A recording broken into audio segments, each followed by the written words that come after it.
তিনজন অফিসারের বিরুদ্ধে তিনজন অফিসার পুরোপুরি বিজেপি টাকা খেয়েছে, পুরোপুরি বিরোধিতা করেছে। আপনি দাঁড়িয়ে একটা বোম ভরানাদের মুখে থাকেন, বোম ভরানাদের মুখে থাকেন। আমাকে অ্যারেস্ট করবেন, চলুন চলুন, আমাকে অ্যারেস্ট করবেন। আমার কর্মীকে নিয়ে এসছেন, এজেন্টকে নিয়ে এসছেন, মোনালি ভেঙে দিচ্ছেন আপনি, মোনালি ভেঙে দিচ্ছেন আপনি।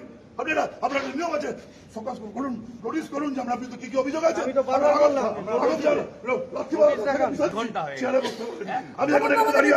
সঙ্গে রঞ্জিত রয়েছেন টেলিফোন লাইনে। রঞ্জিত, জানতে চাইবো যে কারণে যে দুই তৃণমূল নেতাকে গ্রেফতারির জন্য তাপস চ্যাটার্জি থানার মধ্যেই হম্বিতম্বি, তাদেরকে কি আলটিমেটলি ছাড়া হয়েছে?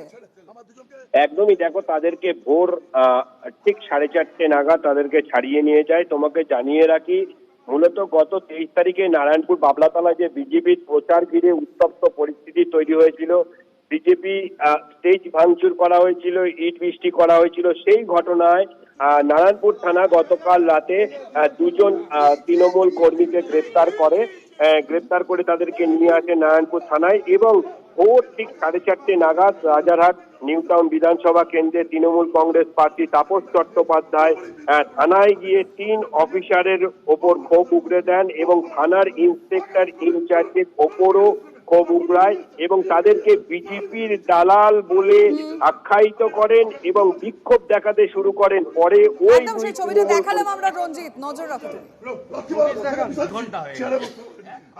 এরা বিজেপি এজেন্ট, এখানকার 3জন অফিসার আছেন যারা বিজেপির সঙ্গে পুরোপুরি বিষয়টাকে করেছেন, গণপ্রতিরোধ হবে। উনি ছায়া পড়ে আমাকে 2জন কর্মীকে আমাদের হাতে দিয়েছেন, তা আমি তাদের কাছে পৌঁছে দিলাম। আমি দলের সাথে কথা বলছি, যদি পুলিশ প্রশাসন ঠিকমতো না করতে পারে আমরা আমাদের সমস্ত কর্মী পাড়ার জনগণকে বলবো এই দুদিন রাত জাগুন। পুলিশকে আসতে গেলে বলতে হবে কার বিরুদ্ধে আছে। হ্যাঁ, পুলিশ যদি কারোর বিরুদ্ধে কমপ্লেন থাকে, অভিযোগ জানে, বিষয়টাকে রাখুন, তাকে বিষয় গ্রহণ করা যাবে না।